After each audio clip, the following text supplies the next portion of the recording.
వరంగల్లో ఇవాళ ఉదయం కురిసిన భారీ వర్షానికి లోతట్టు ప్రాంతాలు జలమయమయ్యాయి. హనుమకొండ చౌరస్తా బస్టాండ్ ప్రాంతంలో షాపుల్లోకి వరద నీరు చేరింది.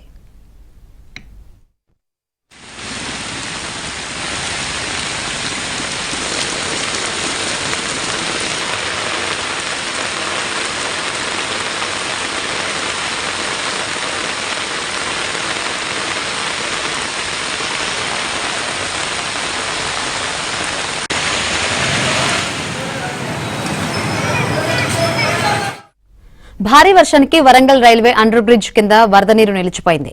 వరద నీటిలో ఓ ఆర్టీసీ బస్సు చిక్కుకుపోయింది. బస్సులో 30 మంది పైగా ప్రయాణికులు ఉండగా వారిని పోలీసులు సురక్షితంగా బయటకు తీసుకొచ్చారు.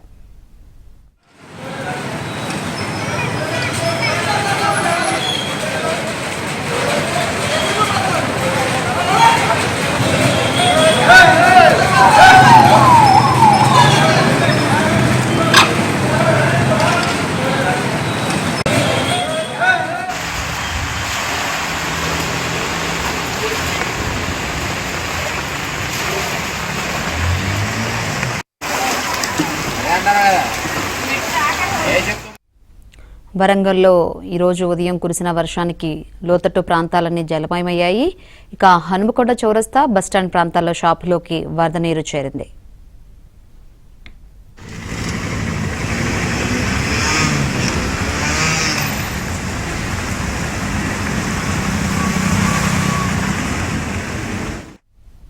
భారీ వర్షానికి వరంగల్ రైల్వే అండర్ బ్రిడ్జ్ కింద వరద నీరు నిలిచిపోయింది. వరద నీటిలో ఓ ఆర్టీసీ బస్సు చిక్కుకుపోయింది. బస్సులో 30 మందికి పైగా ప్రయాణికులు ఉండగా వారిని పోలీసులు సురక్షితంగా బయటకు తీసుకువచ్చారు.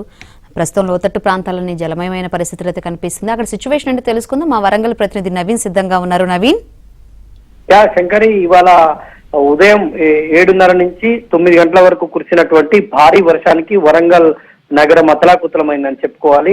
గంటన్నర పాటు కురిసినటువంటి ఈ భారీ వర్షానికి దాదాపుగా లోతట్టు ప్రాంతాలన్నీ జలమయమయ్యాయి. హనుమకొండ బస్టాండ్, ఇటు అంబేద్కర్ వెళ్లేటువంటి రోడ్డంతా కూడా జలమయమైంది. తర్వాత ఇటు హనుమకొండ చౌరస్తాలోకి మొత్తం భారీగా వరద నీరు చేరడంతో దాదాపుగా షాపులన్నీ, అక్కడ ఉన్నటువంటి షాపుల లోపలికి వరద నీరు చేరింది. తర్వాత హంటర్ రోడ్ లో ఉన్నటువంటి 33, 34, 35 డివిజన్లలో చాలా కాలనీలు ఉంటాయి.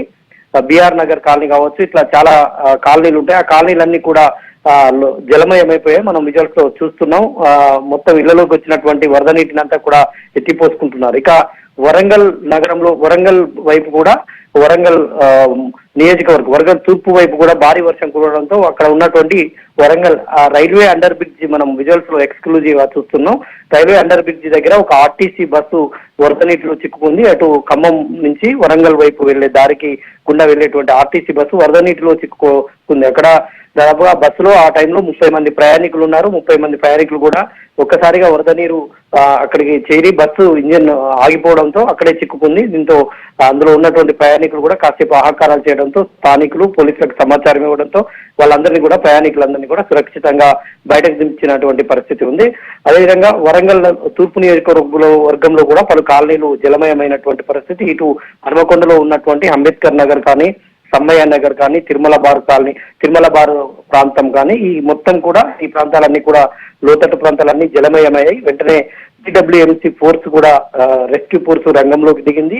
ఎక్కడైతే జీడబ్ల్యూఎంసీ అధికారులకు సమాచారం వరద నీరు చేరిందని సమాచారం మేరకు వెంటనే డిజాస్టర్ ఫోర్స్ ను, రెస్పాన్స్ ఫోర్స్ ను అక్కడికి దించి ఆ ఇళ్లలోకి వరద నీరు చేరినటువంటి ప్రాంతాలకు అక్కడికి వెళ్లి ఎవరైనా వరద నీటిలో చిక్కుకున్నారా అని అయితే ఆ ప్రాంతాలు అయితే రెస్క్యూ చేస్తున్నటువంటి పరిస్థితి కనిపిస్తుంది. మొన్న ఇటీవల వారం 10 రోజుల క్రితం కూడా వరంగల్ నగరంలో కురిసినటువంటి వర్షానికి కొంత జనజీవనం అతలాకుతలమైంది. అక్కడి నుంచి కోలుకోకముందే మళ్ళీ ఇప్పుడు వస్తున్నటువంటి వర్షాలు అయితే ఒక్కసారిగా స్థానికులు భయాందోళన చెందారు. మొత్తంగా ఇక్కడ ఇప్పుడు వర్షం ప్రస్తుతానికి తగ్గినప్పటికీ ఇప్పుడు పొద్దున కురిసినటువంటి భారీ వర్షానికి లోతట్టు ప్రాంతాలు అయితే చాలా ఇబ్బందులు పడుతున్నారు. లోతట్టు ప్రాంతాల వాసులు, తర్వాత వాహనదారులు కూడా, రోడ్ల మీదకి వచ్చి తిరిగేటువంటి వాహనదారులు కూడా కొంత ఇబ్బందులు పడుతున్నటువంటి పరిస్థితి అయితే కనిపిస్తుంది. శంకరి, ఇప్పుడంతా కొంచెం సెట్ అయిందా నవీన్ లోతట్టు ప్రాంతాలన్నీ? ప్రస్తుతానికి అయితే వర్షం తగ్గింది. గంటన్నర పాటు, కొన్ని ప్రాంతాల్లో గంటన్నర, కొన్ని ప్రాంతాల్లో 2 గంటల పాటు వర్షం బీభత్సం సృష్టించింది. నాన్ స్టాప్ గా కుండపోత వర్షం కుమ్మరించడంతో లోతట్ట ప్రాంతాలకు అన్ని కూడా ఈ వరద నీరు అంతా చేరింది. వరంగల్ లో సాయి గణేష్ కాలనీ కావచ్చు, మైసయ్య నగర్ కావచ్చు, ఈ ప్రాంతాలకు కూడా వరద నీరు చేరింది. అయితే వరద నీరు నుంచి ప్రస్తుతానికి అయితే పెద్ద ప్రమాదం లేకపోయినా ఇళ్లలోకి ఒక్కసారిగా వరద నీరు హఠాత్తుగా రావడంతో వాటిని అన్నిటి కూడా ఎత్తిపోసుకునేటువంటి పనిలో స్థానికులు ఉన్నారు. తర్వాత ప్రాణ నష్టం అయితే ఇక్కడ కూడా ఏం జరగలేదు. బాగా ఒక్కసారిగా వచ్చినటువంటి కుండపోత వర్షానికి ఇళ్లలోకి వరద నీరు చేయడంతో అవస్థలు పడుతున్నారు. ఇటు లోతట్టు ప్రాంతాలలో ఉండేటువంటి కాలనీవాసులు కూడా ఇటు ఆటోలు బస్సులు వెళ్లేటువంటి కొన్ని చోట్ల కూడా ఇబ్బందులు అయితే పడుతున్నటువంటి పరిస్థితి ఉంది. ప్రస్తుతానికైతే ఈ రైల్వే అండర్ బ్రిడ్జ్ దగ్గర కూడా కొంత వరద తగ్గినట్టు సమాచారం అందుతోంది. వరద ఆ గంట సేపు మాత్రమే కురిసినటువంటి వర్షానికి ఒక్కసారిగా వరద పోటెత్తినటువంటి పరిస్థితి. ఆ ఒక్క గంట సేపు మాత్రమే ఇబ్బందులు పడ్డారు. ఇప్పుడు వరద కొంత తగ్గుముఖం పట్టినటువంటి పరిస్థితి అయితే వరంగల్ లో కనిపిస్తుంది.